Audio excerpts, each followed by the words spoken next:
Coming up in this special episode of Weaponized. Not one witness came to them and told them, I saw UFOs stashed in a hangar run by a program called Kona Blue, because the program never existed. It was a prospective special access program, and we know some of the people involved with that. It never got off the ground. I did know about Jay Sands. I've talked to him many times back in the day. It's not something I could personally report on because there's, what is the difference between verifiable information and not verifiable information? Secrets, cover-ups, and strange phenomena. UFOs and ideas that challenge reality itself. All these mysteries, all this time. Are we ever going to get to the bottom of these? My name is George Knapp. I dig into news stories that others can't or won't. I'm Jeremy Corbell, and for some reason, people tell me things they probably shouldn't. And this is Weaponized.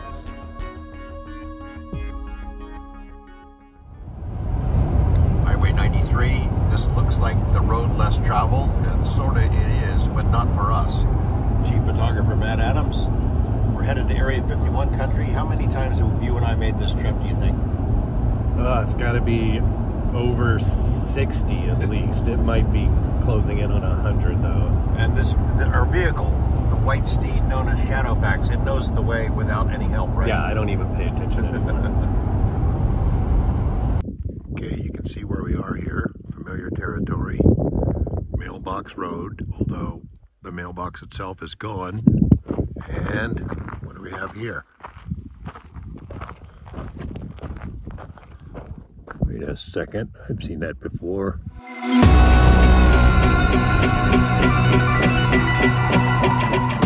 Hey everyone, this is Weaponized. Jeremy, I'm going to call this the Michael Corleone edition.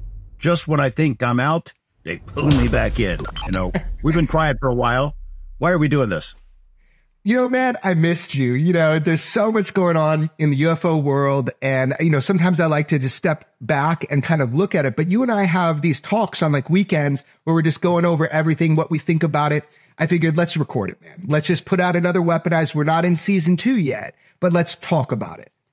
I haven't engaged a lot on social media on UFO topic, other things, maybe things that I'm interested in. But I've noticed, it's sort of a downward spiral. People are kind of bummed out since that AARO report came out, since Sean Kirkpatrick took a big dump on all things UFO related. And people are a little bit demoralized and they've lost their will to go on. And some of them say they're dropping out. And some have said that they think it's hopeless. And, we've seen this before. You and I have talked about this before. There are always peaks and valleys in this topic.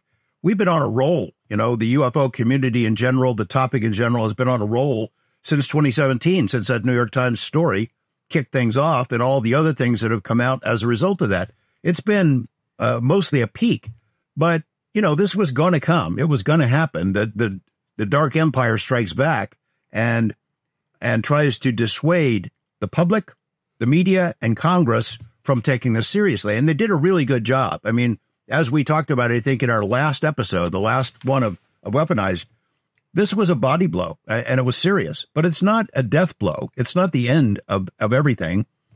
It happens. So to people who are demoralized and a little bit out of sorts because of what the government has done in response to all this interest, don't give up. You and I, we were kind of in the same mind frame for a little while, and I needed to take a break. It's good to take a break from this once in a while and recharge the batteries. Don't you agree? Yeah, man. Look, there's ebbs and flows with this topic, and I understand people's frustration. Everybody wants everything right now. The truth is, and you've seen this over the decades, there's always these highs and lows of what you can sink your teeth into and kind of dismantle and try to understand. But ultimately, as people say, this is a marathon. It's not a race. It takes time. People need to be patient. They need to have grit. They need to stick with it and be very methodical about kind of how they analyze stuff. It's very clear that the programs that are going on to make people try to drop this subject are strong. You see that with people that come forward and how they're kind of just roasted. So look, man, I think ultimately we have to respond to what we know. We need to be able to verify stuff and respond to it. And sometimes there's more info, sometimes there's less. But I suspect, like always, there will be more coming. Yeah, I mean, even now, which a lot of people out there in the UFO universe think is a down period, there's not much going on. There's a hell of a lot going on. Even in what is perceived as a lull, there's a hell of a lot going on that's important. And, don't give up. There's a lot to talk about. There is progress being made. Not all of it is obvious, but we're going to go over some of those items today. Yeah, well, I want to, one of the big things that I saw, drop, and you've had prior knowledge to this, and, this is kind of frustrating, but the Kona Blue UFO program is what people are calling it. I'll just start like this. Kona Blue was a proposed program, and we got imagery of that proposal. That the first image was of a Hawaiian beach, right? It was really cool. Well, I got this text from a buddy of mine named Kirk, and he sent me an image from the North Shore of Hawaii. And it was that same image. And he was so stoked. He's like, Kona Blue's my backyard, baby. And so that image is from the North Shore of Hawaii. I don't know why they named it Kona Blue. I don't know that anybody we know knows why they named it Kona Blue. But that was a proposed special access program that was supposed to really go forward into studying the UFO phenomenon and associated phenomena. Can you tell us a little bit about that? Because in your book, that proposal is everything but the name is in your last book with Dr. James Lakatsky and Dr. Colin Kelleher. Before we go there, your buddy Kirk, who lives on Kona, who is this? This is okay, you're outing him as a UFO guy. This is Kirk Hammett from Metallica. Metallica. Yeah. I think we need to go visit your friend Kirk on Kona and talk some UFOs, don't you? Maybe stay at his house for a week? Look, he's got great music and great choice in subject matters he's interested in. UFO. Sorry to out you, Kirk. I don't know if that's bad, but. Well, that's great. That's a funny, you shared that with me. That's a funny message to get. Kona Blue was just a code name for what would have been a successor to OSAP. You recall that Robert Bigelow and his company Bass, a subsidiary of his Bigelow Aerospace Company, got a contract in 2008 from the Defense Intelligence Agency, the DIA. Dr. James Lakatsky, rocket scientist who had worked for DIA as an intelligence analyst for many years, highly respected, had taken a trip out to see Bigelow, went to Skinwalker Ranch, had an experience there, went back to D.C., engaged with Senator Harry Reid to get support for a UFO investigation, and he got it. They authorized $22 million. That's how much the budget was over a period of 27 months. And it was, in my estimation, the best, most honest, farthest reaching UFO program that we know of in the history of the U.S. government. They had 50 full-time investigators. They were really putting it together. And it was not only collecting something like 260,000 UFO cases from all over the world, from government databases, etc., put into this data warehouse and analyzed, but they had teams with boots on the ground. They'd send them to places like Skinwalker or places where really strange activities had happened. They created more than 100 highly detailed papers, analysis of all aspects of the UFO mystery, including the medical effects, consequences of people who got too close to these things and suffered as a result. It was ambitious. It was successful, which is why it had to go. As we've reported before, when there was a letter that was sent to the Department of Defense, the Undersecretary, by Senator Harry Reid, the primary sponsor of the OSAP program, in which he asked for DOD to create a special access program, a SAP, turn OSAP into a SAP so that it was protected from prying eyes, so that people couldn't raid its budget, so it could do its work in private without a lot of fanfare and get to the bottom of this mystery, or these mysteries, plural. It was great. It was a great proposal. It would have worked. But as soon as that word filtered out, the knives came out. People realized, holy crap, what's going on over there at DIA? We got to put a stop to this. Now, we haven't said a whole lot about this other than the interviews that we did on Weaponized with Jim Lakatsky and Colin Kelleher. But, there was interest by some of these aerospace companies, or one in particular, in sharing the goodies. It's astonishing to me. We like to think of those big companies as the bad guys, but there were conversations between Bass and one or more of these major aerospace companies in which there was an agreement. They were going to give them some of that stuff. People with good memories might recall that as Bigelow was awaiting the completion of the contract with DIA, he did retrofitting of Bigelow Aerospace. He spent more than $1 million of his own money to prepare that plant to get ready to accept some of the good stuff, materials. We all know what we're talking about. He anticipated getting it because he'd been told about it. He and his team had been told it's real. You're going to get some because we've had it for a long time and we can't figure it out. That was the premise. Now, they never got the stuff. They never got the goodies. There's been a lot of confusion about that, but they found out it is real. It's out there. Not much progress has been made, and we'd like to take a crack at it. Never happened. Once the plug was pulled in that program, it was over. And it's sad because it was originally going to be a 5-year program, and then they could have extended it. But if it had been allowed to continue, we might have some answers by now, because those are some really smart people. And they weren't limited to just military cases, not just UFOs. It's all the other mysteries that are related. Very ambitious scope. Well, once that plug was pulled, Dr. Lakatsky, Dr. Colum Kelleher, and others started looking for a new home. DIA was not opposed to allowing that to find someplace else. Take it off our plate. If somebody else wants it, great.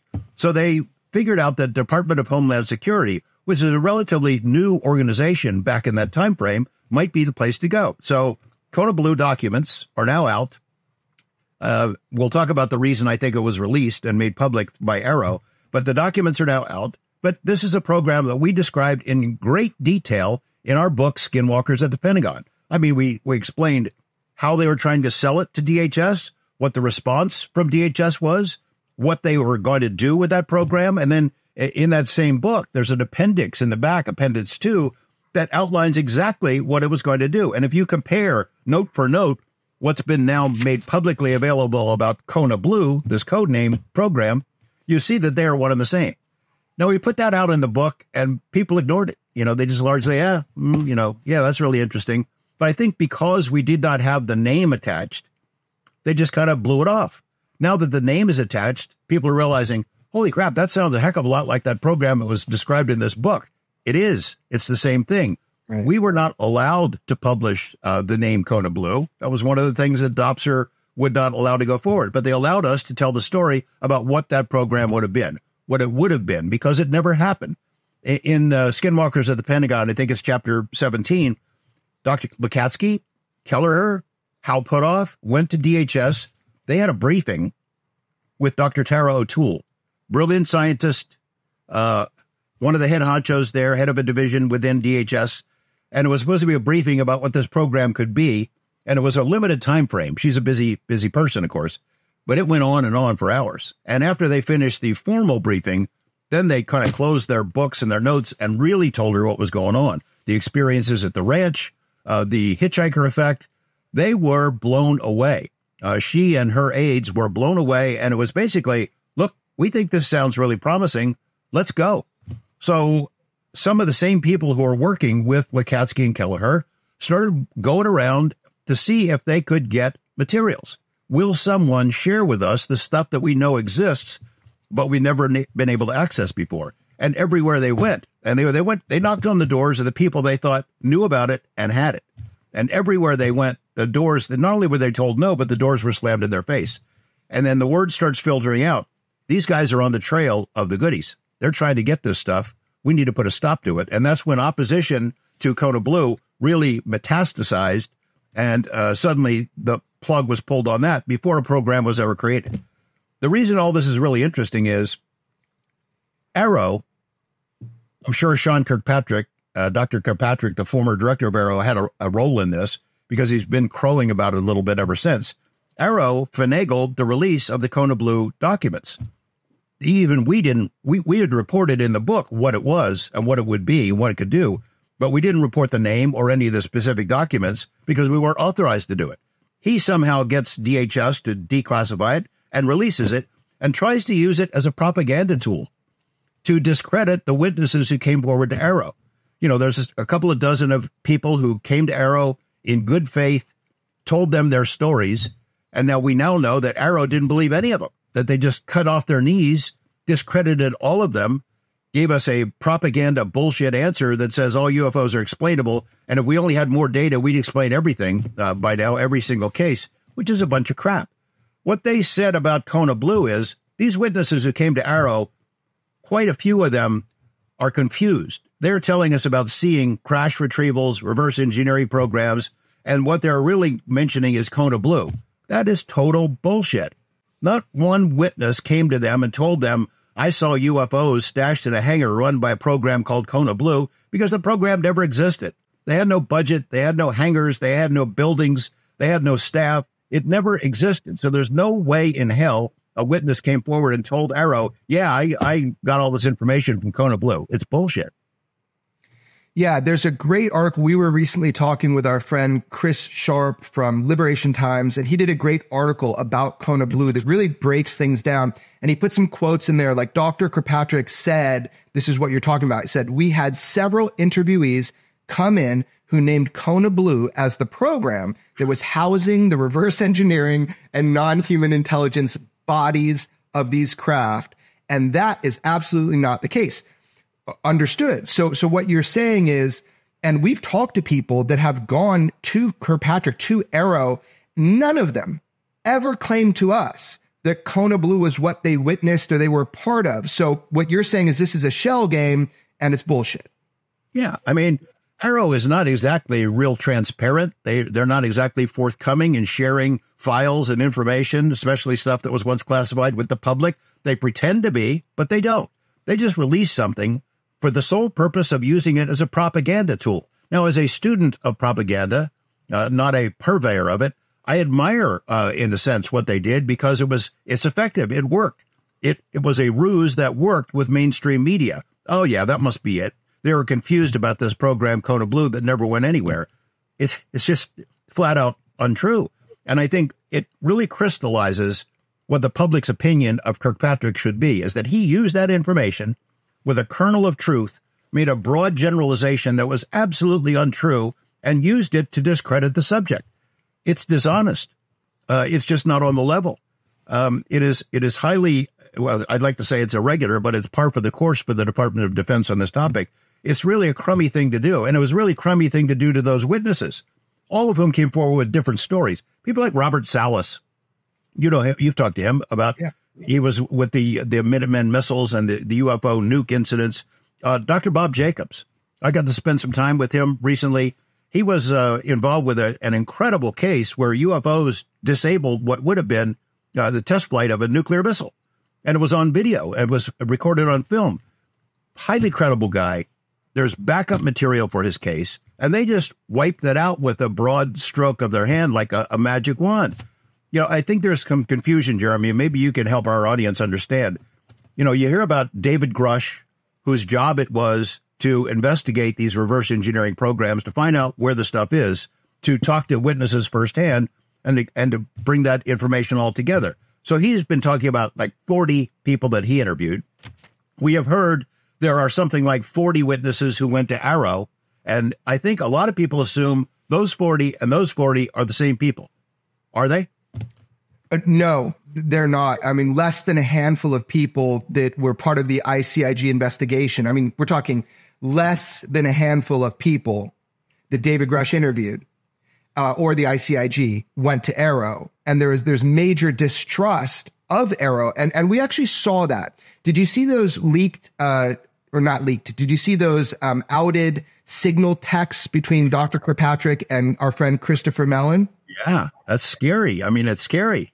Right. So in those signal texts that kind of came out public, it shows the absolute distrust of firsthand whistleblowers of Kirkpatrick and AARO. I mean, it's right there. You see that where there's some unnamed staffer who's corresponding with Kirkpatrick, and he's like, what is Rubio talking about? Because Rubio was talking about highly credentialed individuals with direct knowledge in these crash retrieval programs.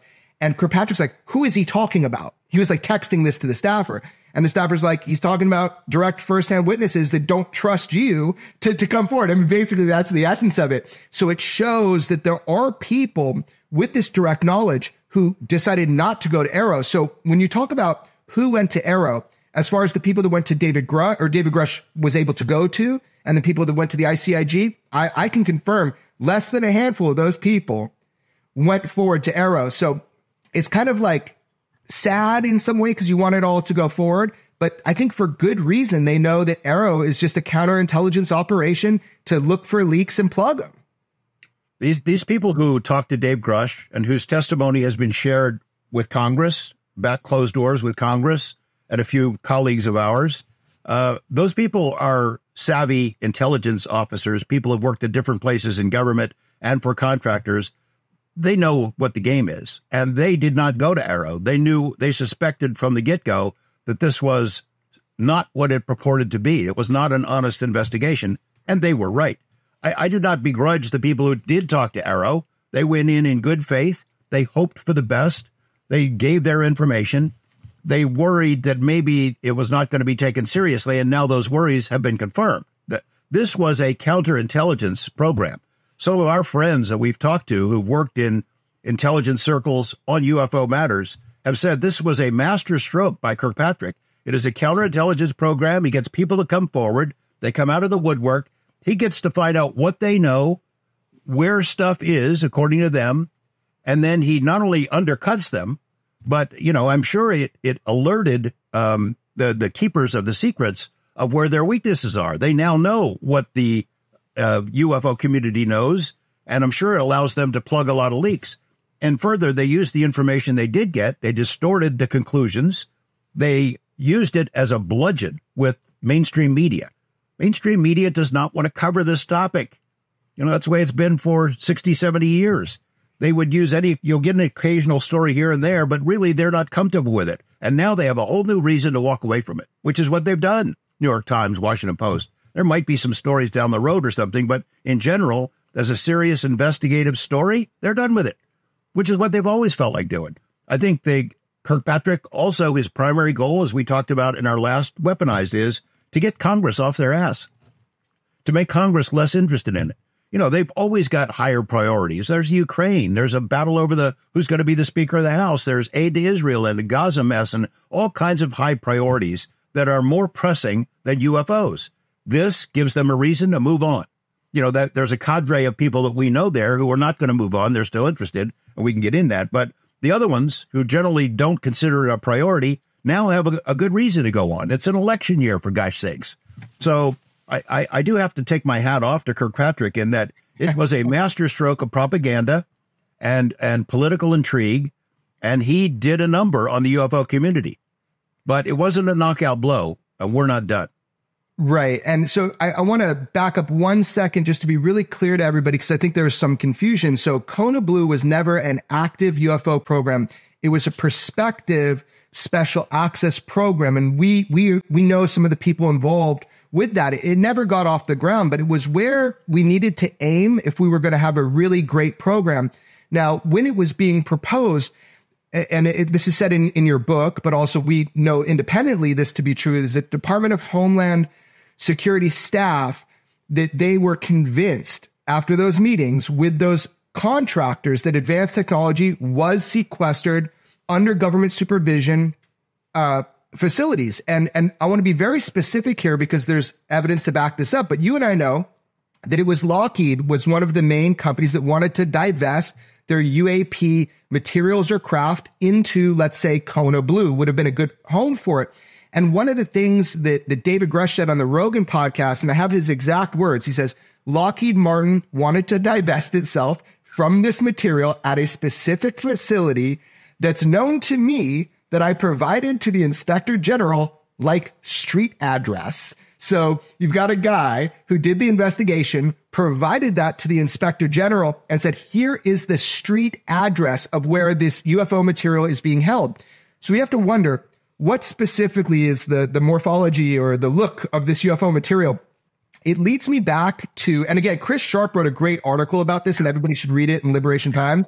Yeah, but it reminds me of what Dr. James Lakatsky said to us on Weaponized for the first time. I mean, he admitted verbally that they had a craft of unknown origin, a UAP, but he describes a little bit of detail of what it looked like. Can we assume that this craft that Dr. Lakatsky has direct firsthand knowledge of is exactly what Lockheed has? I don't know, but let's hear what he said. This is a quote from Dr. Lakatsky. This craft had a streamlined configuration suitable for aerodynamic flight, but no intakes, no exhaust, no wings or control surfaces. In fact, it appeared not to have an engine, fuel tanks, or fuel. So, is this what they were hoping to get to study from Lockheed? Do you know? Yeah. Yes. Yeah, in a word, yes. I know that people like to look at Lockheed as part of the evil empire and then the bad guys who've been hiding this stuff for a long time. No, it's a great company. They've done some amazing things. I live in the shadow of a lot of their handiwork. Area 51, that's the place they've used to keep our country safe, to preserve order in the world, in a sense, with these amazing platforms they've developed. That is where I would send the goodies if I had them. Send to Lockheed, see what they can do. I don't think they've made a lot of progress with trying to figure this technology out, or with a reverse engineering the specific the craft. But, they recognized, I think, that they needed some help. And when Bass comes along and the DIA and says, we'd like to take this on, Lockheed was willing to give them the stuff. They deserve a pat on the back for that, not our hatred and scorn. But it didn't happen because higher ups, the people who are the agencies that have overseen this stuff, stepped in and said, no, you're out of your mind. Stop that right in its tracks. What about this conspiracy theory from the FOIA stuff about Lakatsky's OSAP emails being deleted, all of a sudden intentionally deleted all of Dr. Lakatsky's UFO OSAP emails from government? Do you think that's a big conspiracy, or what do you think? No, I don't. And I haven't asked him directly. He has not given me a response to it, but I got a sort of a general sense. He's my co-author and friend for several years, but I think this is just a routine purging of emails for somebody who's been gone for 10 years. The DOD, like other government agencies, they don't save everything forever. I know that Lou Elizondo, was been there, he was with the DOD much more recently than Lakatsky. His emails are already gone, and there might be something a little on the sinister side about that. But Lakatsky's stuff is gone because he's been gone for all these years. So I think probably if they'd thought about it, they would have dumped all that stuff anyway, just so people couldn't get it by FOIA. That those are records they'd want to get rid of. But I don't see a sinister hand here. I think it's just gone because he's been gone. I want to mention Lou Elizondo real quick. So I've been excited to see. I mean, I stay away from social media, but people have been, sending me. He's been tweeting more, and I love that. I love to hear what Lou Elizondo has to say. I'm glad that he's kind of unleashed now a little bit, and he can be on. I don't know what's going on, but he can be on Twitter more. Look, Lou has a big story to tell. I think that it's important in the position that he did have that we get to hear what he has to say. I know he's got some projects, like a book or coming out soon or something. That's awesome. So I was really glad to see that he was tweeting more and kind of putting information out. I did notice I watched the John Oliver special on UFOs. Let me just tell you, people were pissed, right? They thought it wasn't great. Look, it's a social commentary show that uses comedy. It's not like as deep a dive they could get. I was like, he talks about everything. Why isn't he talking about UFOs? Finally, we got a John Oliver UFO special. And I don't think it was as negative as people think. Somebody said they didn't portray Lou well and all this stuff. Look, it's a comedy show. I was glad that they covered it. It is not just a comedy show. It's got social narrative. It's a cool show. It's a thoughtful show, whether you agree with it or not. So when they covered UFOs, I just thought it was interesting that they were basically saying we need more of both sides. We need more scientific analysis and not going too far on one side or the other. So I didn't agree with everything he said. I mean, they kind of made some joke about, the drone swarms and that kind of thing. But at least they covered it, and it's being talked about in pop media. Did you see it?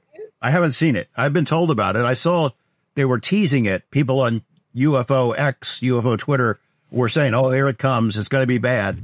And then people who watched it sent me some notes saying, "You're in it." I thought, "Oh no." But I like John Oliver. I like that show. It's funny. It's thoughtful. When I heard that they spent like a year working on a UFO special, I thought, well, that's great, but a year isn't really enough time to get your head around it. No matter who you are, it takes a lot longer to figure this stuff out than just working randomly here and there for a year. It's It's complicated, as you know, but I want to watch it. I'll watch it this weekend and see what he says. I have no problem with people having fun with the UFO topic. It has been fodder for comedians forever, making fun of the crazy UFO people. It's like fish in a barrel. It's pretty easy.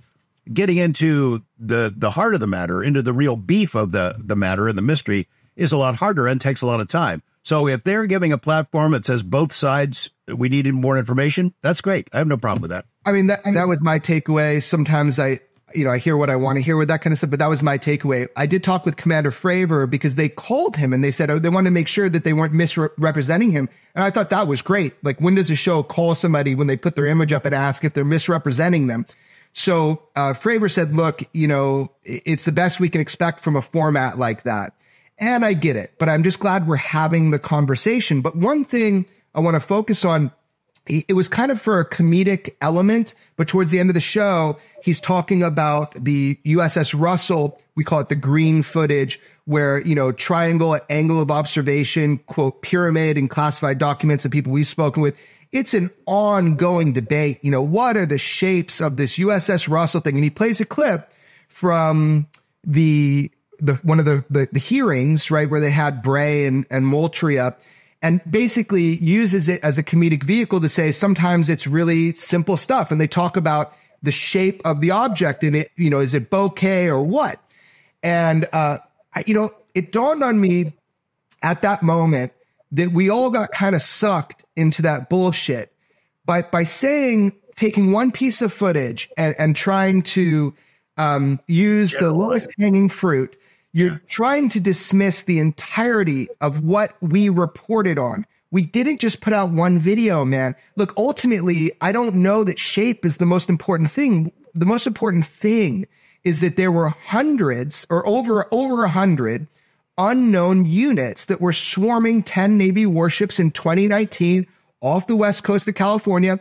We provided thermal footage. We provided IR. We provided radar. We provided deck footage. We provided witnesses that were firsthand testimony of active military that were there. We did all of this, I think, in episode 2 of Weaponized, and everybody should go back to episode 2 of Weaponized and watch that.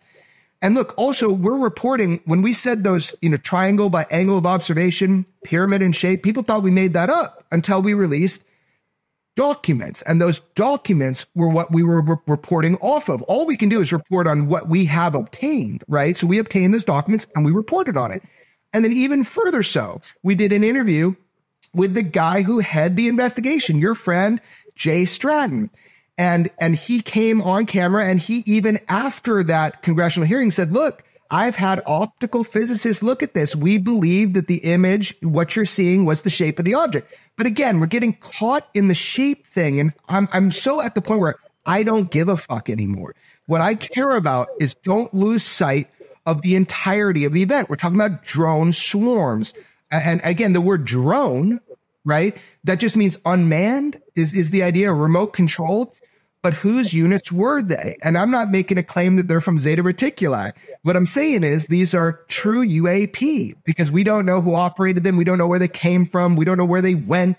And they were pretty damn big. I mean, the estimate was about 12 to 14 feet in diameter, at least. So look, I just want to bring people back in because it kind of sparked me after watching the John Oliver thing, which is this swarm thing about UAP is really important. And that brings us to a couple of things. One is the Langley Air Force Base UAP swarms that just recently Langley Air Force Base has been penetrated. The airspace has been penetrated by unknowns. And of course, they're blinking lights. This is not a new phenomenon, the white, green, and red. Merrick, he's a guy that works for The Hill. He's a great thinker on this. He wrote a great article in The Hill bringing people into this kind of drone or UFO alarming incursions demand answers. That's the title of his article in The Hill.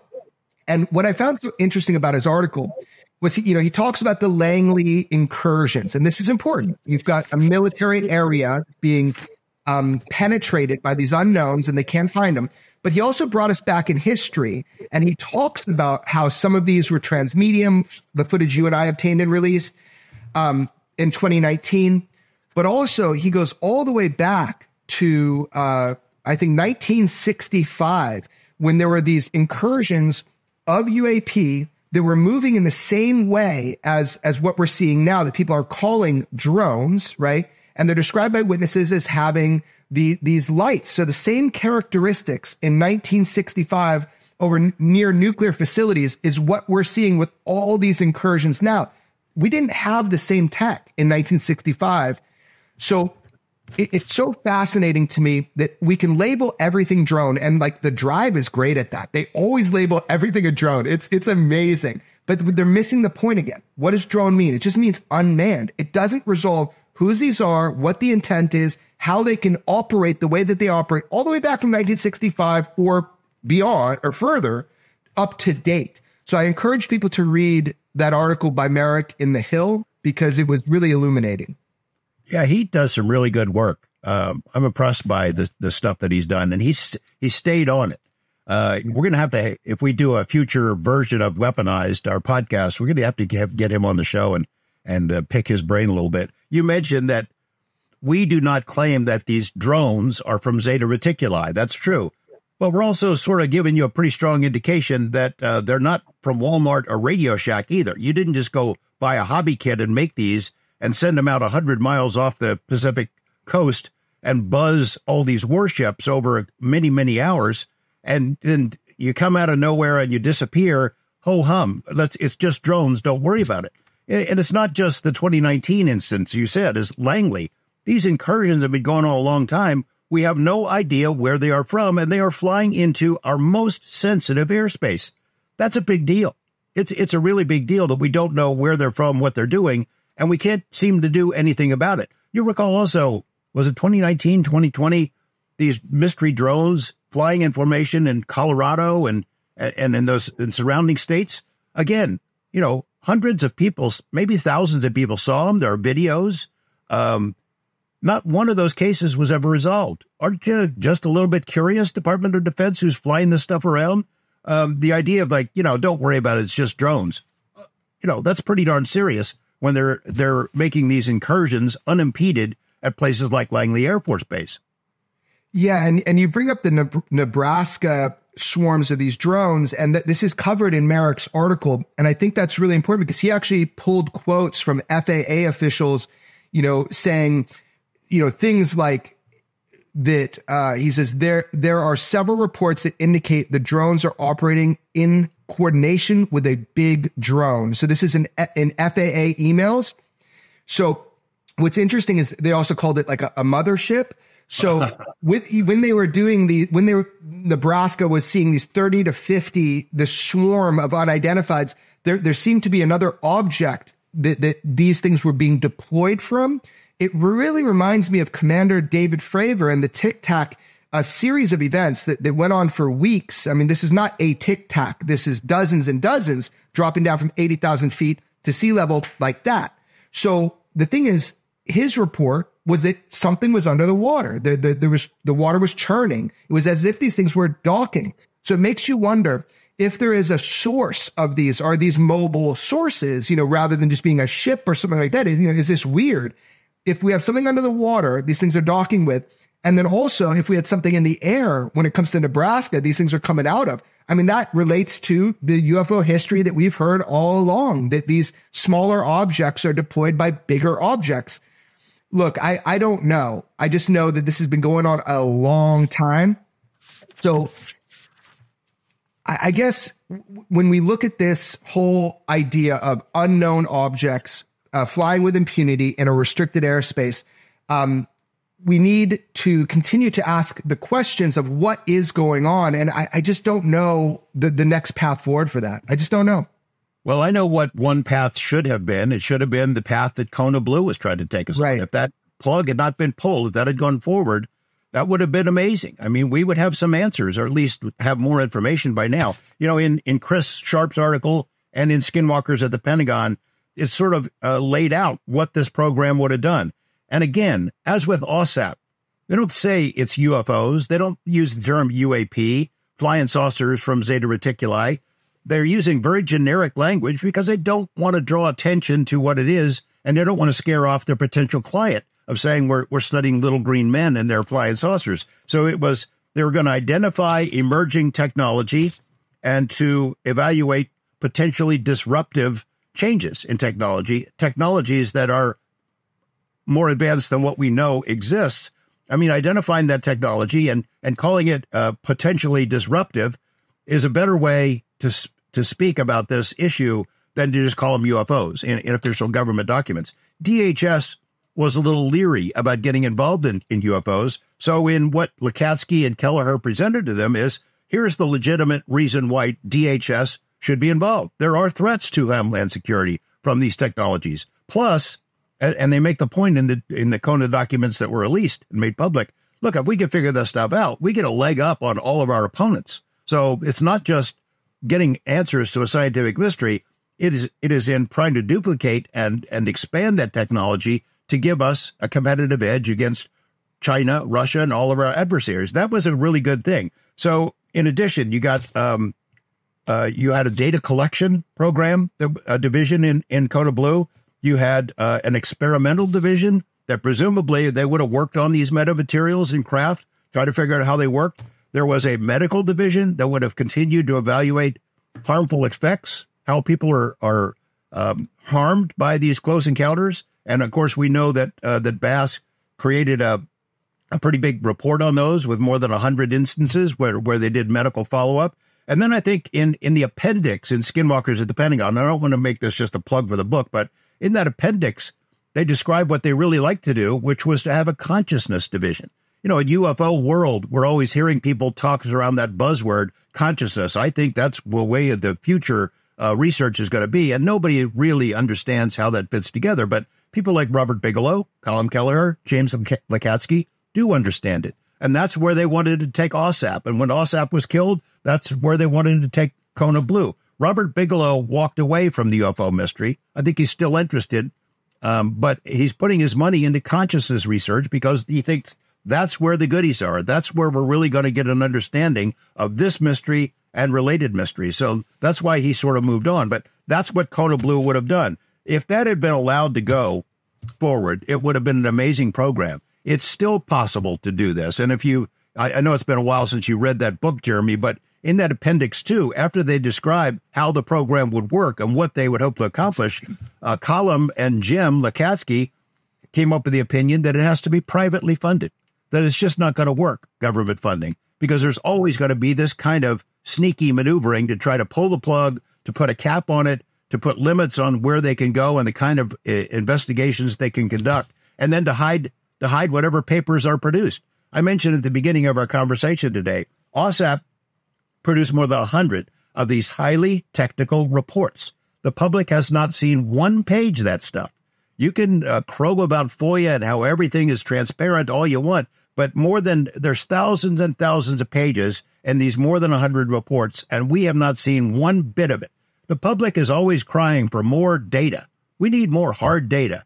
We wrote an entire book filled with hard data called Initial Revelations, the follow-up to Skinwalkers at the Pentagon. And it goes case by case, pulls these incident reports from the data warehouse, a lot of them from the 50s and 60s, long before drones were available to the general public. These are not drones, but these cases were significant. They were well documented. They are inexplainable. In some cases, they have severe national security implications. In some cases, the witnesses had severe medical effects, harmful effects.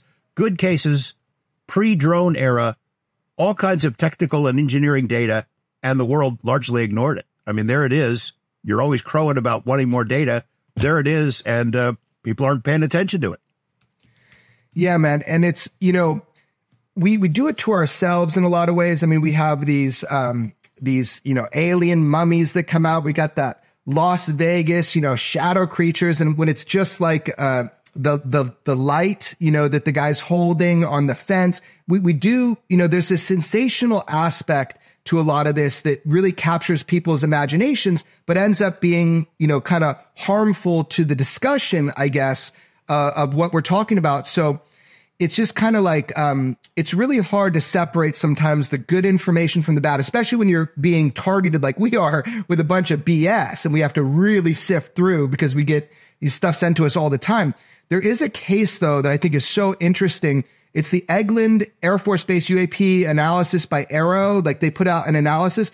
This is a great example of a solid case that was just dismissed like swamp gas and, hot air balloons by AARO. Did you see AARO's report on that? And I should tell people what the Eglin Air Force Base UAP is. But yeah, I did see it. It was preposterous and laughable what they wrote, and tried to just slough this off. But it was very typical of what AARO has done in its short history. Right. So Eglin Air Force Base, or near Eglin Air Force Base, there was a pilot. He observed 4 objects. He captured one on his thermal cameras. He described the shape as what I'm calling like an upside down ice cream cone. Like it was a ball on the bottom, and then kind of like I don't want to say it, like a pyramid on top, right? So like a cone, and kind of like one of the lunar reentry vehicles or something like that. So he's describing this, and I guess he got some Congress involved and kind of told about it, showed the images. He talked about there being like blurry air at the bottom, like a heat differential. The color was gray with like paneled surface and an orange or red coloring in the center and like a strip. His radar, he said, malfunctioned, all this stuff. So AARO came out, wrote a report saying nothing to see here, move on. It was probably a commercial lighting balloon. And made these ridiculous statements. If you actually read through, it's just like, well, it could have looked like this. If the balloon's hemisphere had seams, it could have appeared to the observer as like paneling. I mean, come on. It was just like a total dismissal of this pilot. And then it was funny because our buddy Merrick, we've been talking about, he wrote that it was like total nonsense because he actually called the Florida-based company that makes those high-end industrial products. And they told him that it was certainly not one of their items, that those things don't come untethered randomly. Remember, there were 4 of them, they said, in like a diamond shape. It's just one of those things that you get a case like that should be looked at, and you have an organization like AARO that is completely swamp gassing the public and dismissing it. Yeah, I mean, let's go back to, I don't know a lot of the details. You know far more than I do on the instance, but we remember when it first came to the public's attention, it's because of Representative Matt Gaetz and Representative Luna. Right. They, along with our friend Tim Burchett, they're ultra-conservative members of Congress. And, we don't have to necessarily agree with them on every issue, but they're deeply interested in the UFO mystery, and they've been pressing forward on it and demanding some answers. And they got wind of this instance, and they went down to Florida and they wanted a briefing, right? They said, hey, let us see this stuff. We want to talk to the pilot. And the Air Force just kind of like this to them, which really ticked them off. Am I correct? Yeah, I mean, that is correct. I mean, it was essentially they were not going to let him talk to them or anything. And yeah, of course it pissed him off. When you're told you're not allowed to hear or know about something and there's this cloak of secrecy around it, you want to know. It did piss him off. And to this day, this is the same thing. It's just like cover up about this stuff, man. Yeah. Okay. This is a balloon, and balloon is one of the favorites. Balloon, swamp gas, seagulls, all that stuff. They roll out the golden oldies to explain these things away. But this balloon has 4 elements to it. They're supposedly untethered. They're traveling together in a formation. They're untethered and they're there, or they're stationary. That's what the pilot supposedly said. They were stationary for a while.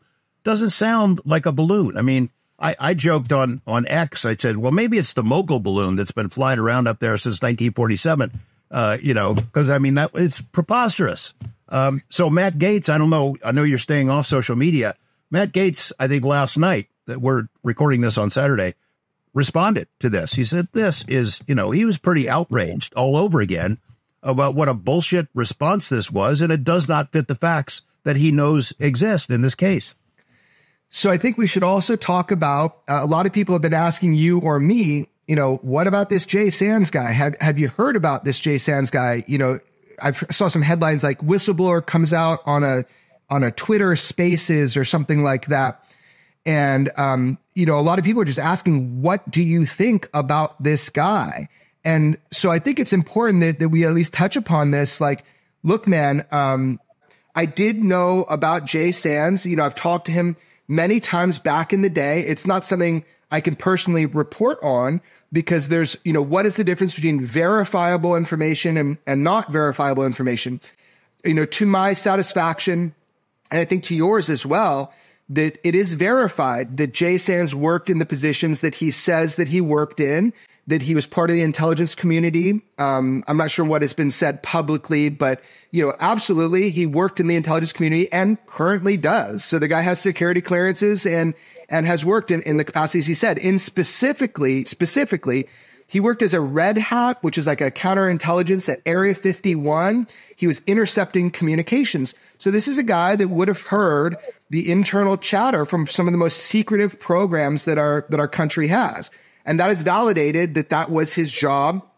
I can validate that for you. That is correct information.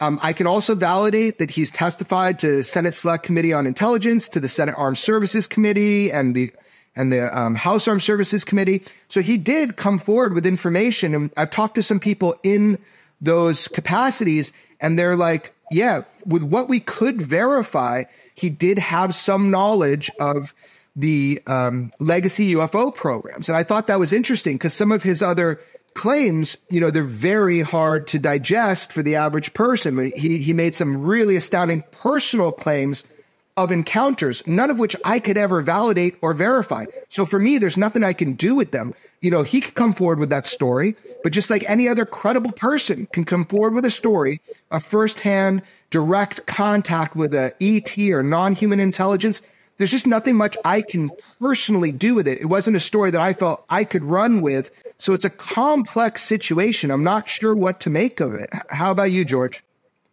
Well, you had told me about him, that you'd been having these conversations with him and you wanted to bring me in. That was more than a year ago. Maybe it's a year and a half or so. Yeah. And we finally had a real long, detailed talk with him where he laid out his story for me as well as to you. And so I was able to ask him some questions. And so much of the key incidents that he talked about were here in Nevada. Yeah. So I know a lot about that base where he worked. And, there were questions I could ask that gave me a sense of, did he really work there? And the answer is yeah. I know that Jay has been, Jason is how everyone else uses the name, but Jay to us, that he has been dismayed in that he's really been ripped apart on UFO, Twitter, and X and social media, which happens to anybody who comes forward. That's part of the whole shebang. He's upset, I think, what I was told, because people like you and I have not come forward to defend him. Well, the agreement we had with him was that we're not going to talk about it. He shared his story with us with the understanding that we weren't going to go forward. We were not going to do an issue of weaponized on his story, that he had already made agreements to keep buttoned down for a while. People don't know that there's tremendous competition for UFO whistleblowers and witnesses in the journalism world. The people who are considered credible who investigate this stuff, when they hear about a witness, they want to wrap them up. I want him to be my witness for my film or my book. And there's a lot of competition there. So by the time you and I were getting into the nitty gritty with him, he'd already made some agreements about where his story was going to break. That's fine. It's fine with us. We weren't going to spill it. I think that I'm not surprised that Jay's story is now out. I am surprised that it took this long to come out, because I think you have the same feeling. He wanted to tell the world about what he had seen and what he had done. He was anxious to do it back then, right? Yeah. I mean, the first thing I tell people when they come to me is, look, I trust but need to verify. And I'm not making movies on this stuff. I'm not going to put you in something. So I always kill that right away. Like, if you're looking for somebody to back you up, I'm not the guy, right? So I just but if you want to tell me what you said or what happened, I'll listen to it. But again, George, so much of it for me, I'm not passing judgment on it. I couldn't verify it. So I couldn't verify the specifics of the encounter that he says he had at Area 51. So how am I to know better than anybody else if that is an actual event or not? So I can't get up and defend somebody when I can't verify anything. What I can say is I've talked to people within government that he's testified to, not about his personal experience, but about his knowledge of legacy UFO program. And that stuff, everything that could be verified, was checked out. So he had some type of exposure to the legacy UFO stuff, even if it's just overhearing it on the radio by name, doing his counter intel. He had some accurate information. So again, look, this subject is never easy. It's complicated. And I'm not standing here saying I everything somebody says, I'm behind what they said, big thumbs up. I can't do that. I can tell you what I verified, what I haven't verified. And that's all that I verified, is that he had some knowledge. Not even, to be honest, not even a lot. Like, there are people with direct, firsthand, hands-on experience who won't go to Kirkpatrick and to AARO. And those individuals, if they ever come forward, I mean, that is verifiable, awesome information about UFO programs. But look, it takes kind of like, it's like a prism. If you can get verified information from a huge panel of people on what's going on, it's gonna paint a much clearer picture. So yeah, man, that's all I got to say about it. There's nothing more I can say because I can't verify anything. So look, this brings me back to those text messages or whatever from our pal Christopher Mellon. One of the things that was written, he has this inside guy who's basically like infiltrating the crash retrieval program, it sounds like, and he's reported back to Chris, and it says, right now, we haven't gone that far back. We're dealing with the recovered UAP that landed in Kingman, Arizona in the 50s. We're vacuuming up info as so-and-so gets read in.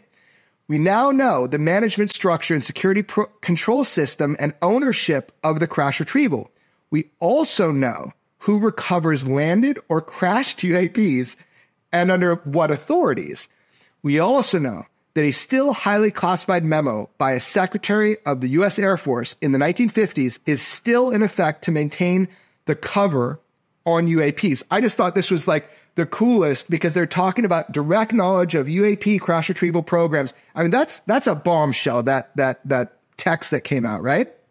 Absolutely. And of course, it's something near and dear to my heart. They're talking about the Kingman incident that I've reported on over the years. I think people, if they're interested in the topic, you have to learn the history. And there is a lot of subterfuge and there's some misinformation in that whole Kingman scenario and witnesses who are not really trustworthy. But in essence, there is a core story there.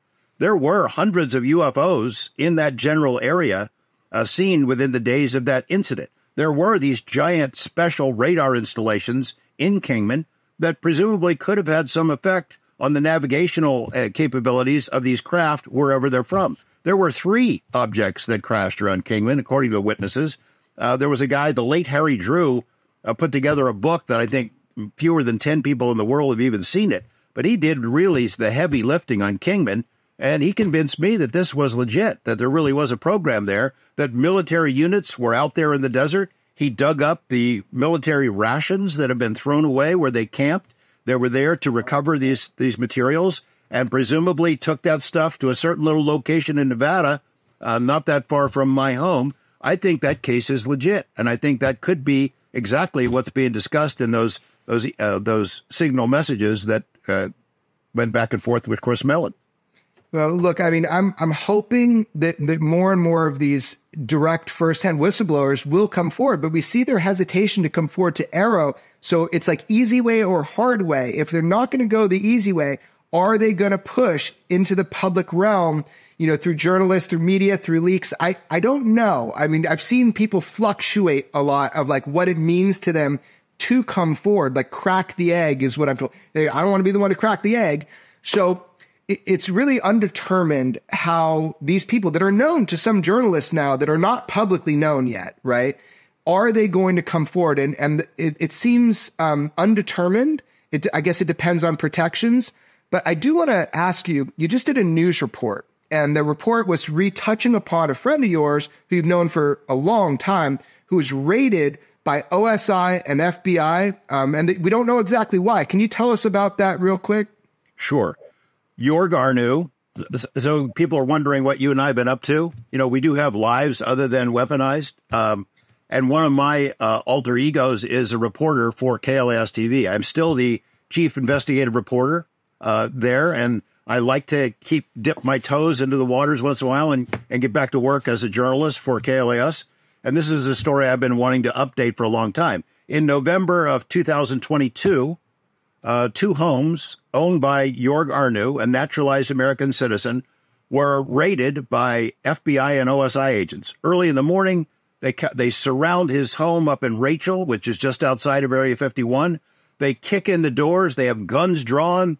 They put him in handcuffs, hauling him out to the car. go through everything in his house. They took every computer, every hard drive, every phone, every photograph, all kinds of digital data, anything they could find, and they took it away. And then they put him under an intense interrogation for several hours, asking him about what was on his site, how images are put on dreamlandresorts.com. That's the website he's had for the last 20 years. It's a digital clearinghouse to discuss all things UFO, Area 51 related.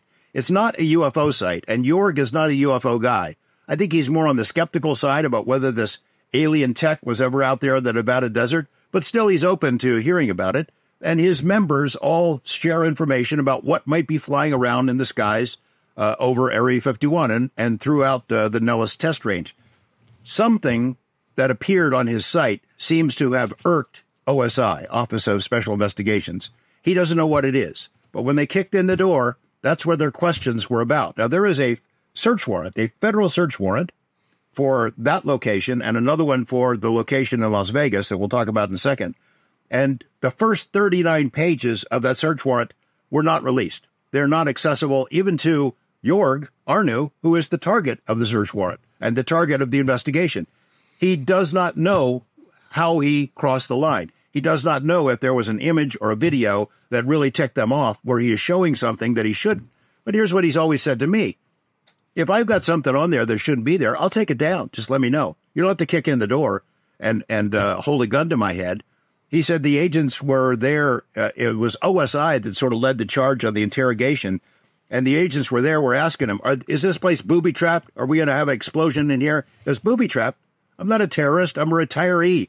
I'm living out here in Rachel, in a sense, to get away from the world. I like to share information and talk about Area 51 and what's going on out there. But I'm not a spy. I'm not a terrorist. I wouldn't cross a line. I'm not sending my drone over the line into Area 51. Anything I have is recorded from public lands. And if I can see it on public lands, then sure as hell the Russians or Chinese or Israelis or wherever else has spies out there, they can certainly see it. In fact, as he put it to me, if you want images of what goes on out at Area 51 or S4, Google Earth does a much better job than we do. We climb up on Tikaboo Peak, 26 miles away, look through binoculars and take these photos the best we can do. But Google looks right down on it. They can see it a lot better than we can. So, you know, the idea that he has somehow endangered national security by putting stuff on his website seems a little far-fetched. But these agents were pretty pissed off. They came in force. They weren't sure what they were going to encounter. And they looked at him like a foreign-born spy or something.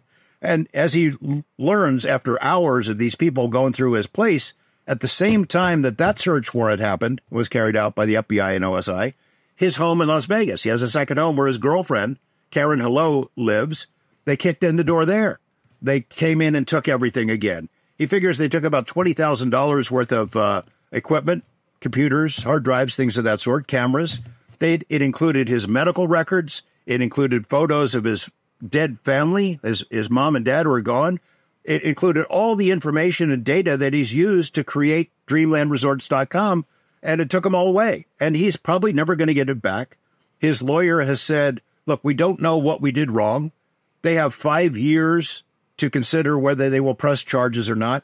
But the chances are it's highly likely that there's not going to be any charges. It seemed to them, and maybe seems to me, that the intimidation was the point, that they wanted to say loud and clear to the Area 51 community, you can't do this stuff that you've been doing, and if you go a step too far, we'll come for you. You better be careful about it. Now, you might recall, Jeremy, a couple of years ago for Mystery Wire, we had this guy somehow got permission to fly over Area 51 and take a camera along, or at least he was able to. He got permission to fly over it, whether he had permission to do the camera or not. But we put all this stuff on Mystery Wire. It also went up on dreamlandresorts.com, and it was amazing video and images of Area 51, Papoose Lake.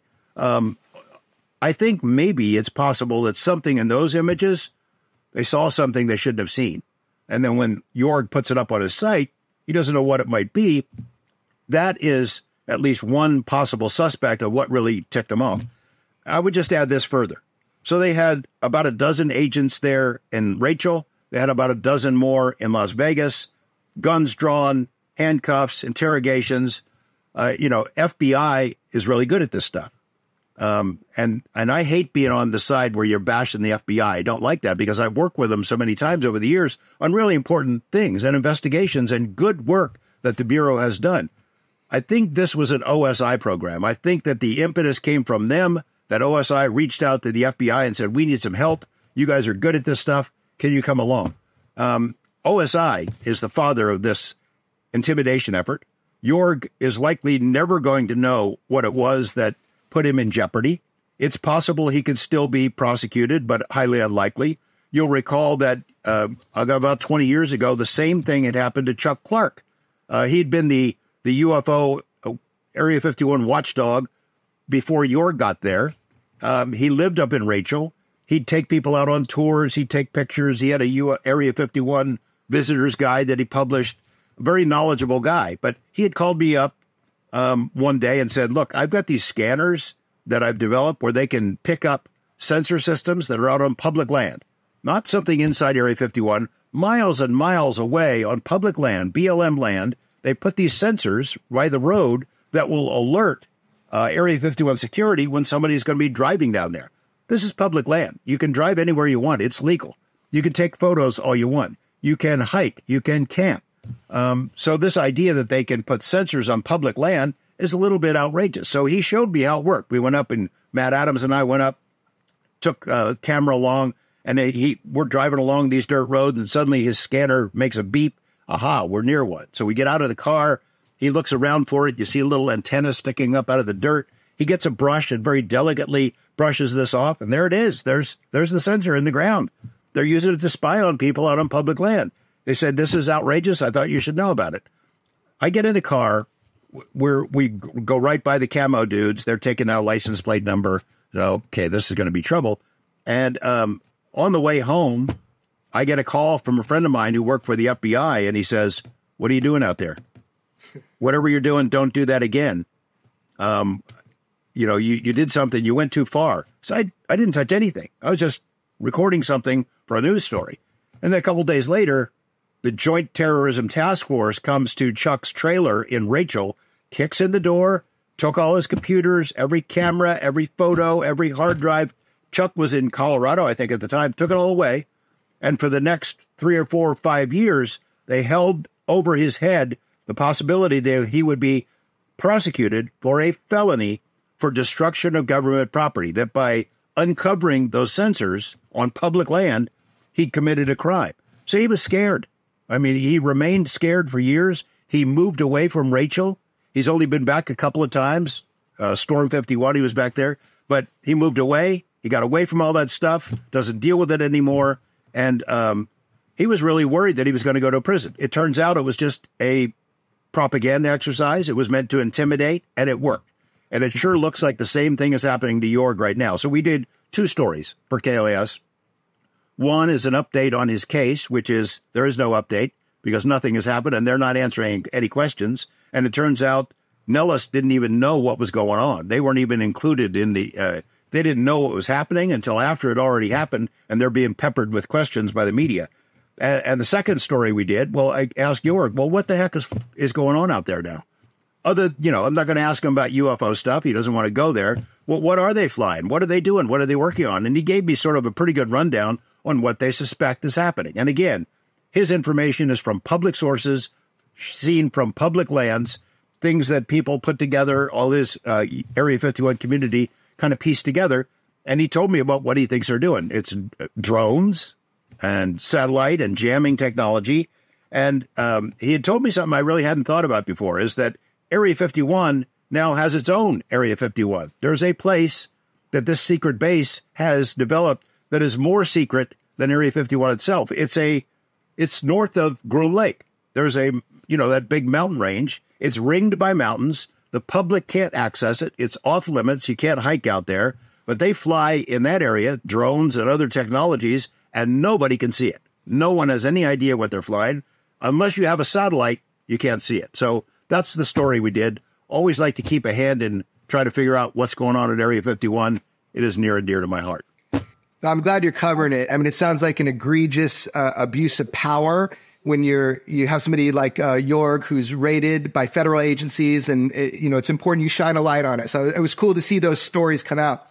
Well, look, man, I just wanted to catch up with you on a lot of, this is like Alice in Wonderland right now with the UFO thing. You got people, just trying to demolish, this guy Jay Sands that came forward. You've got, all this stuff, with the shadow beings out of Las Vegas. You got all these not leaked, but you get all these like memos out of AARO, and you get all these text messages. And I'm kind of watching it at a distance right now and just seeing how people are starving for information on this. The interest of the public is still at this peak level, but you're just seeing the pushback. You really are seeing people try to discredit, try to demean people, try to make people lose interest. But I don't think it's going to work, man. People are really know that this phenomenon is real, and they're just trying to find out, what are the edges of it. So I don't know. I guess the thing I would say is, for those of you that have called me and they're a little disappointed with where we are right now, have some grit, man. Keep throwing punches. Yeah, don't be disheartened because of the tactics, these heavy-handed tactics used by Sean Kirkpatrick and the organization he's put together, AARO. It was always going to be this. And not to say, I told you so, but I told you so. How many times have we said it on Weaponized?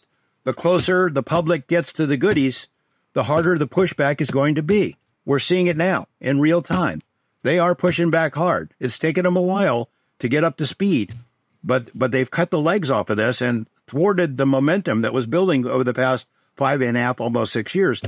But it's not done. There are others that are investigating this stuff.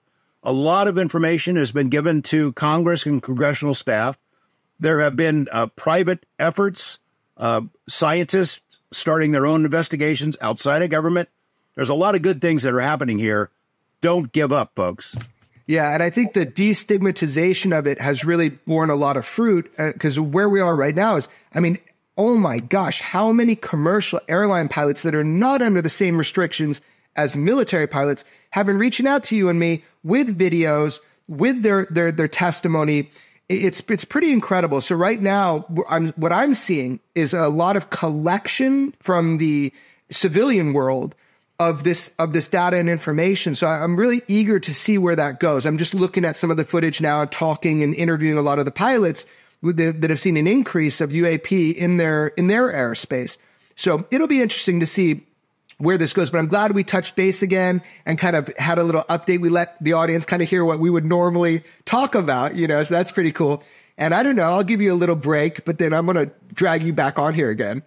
I hope people will check out the stories that we did on KLAS about Jorg and Area 51. I hope people will, if you haven't read Skinwalkers of the Pentagon and then, Initial Revelations, the follow-up book, I'm giving a shameless plug to those. But if you want to know about Kona Blue and related materials of what that program could have been, that's how you can find out. And then lastly, I think we should probably talk to our audience about Weaponized. We, initially thought we were going to do one episode a month, and then it became one a week. And, it was a lot of fun. Those episodes with Colin Kelleher, with James Lakatsky, Jay Stratton, Travis Taylor, people who didn't see them, you might want to go back and check those out, because there's a lot of information directly related to the stories that are unfolding right now. We're kind of kicking around some ideas about how this could move forward in kind of different and exciting venues and possibilities. I don't know how far you want to go on that, but we're not done with it. We're done with season 1. This is the Michael Corleone episode. I don't know if do we give it a number or not, but we are going to be doing something else in the future. We just don't know what that is going to be. Yeah, or when it's going to be. I'm pretty sure we know exactly what we're doing. It's just a matter of like when we're doing it. So anyway, yeah, man, leave everybody there. Good to see you. We can do these anytime. This is episode number 53, and I just wanted to have an update with you, man. And we'll go from there. All right. Good talking to you. Take care.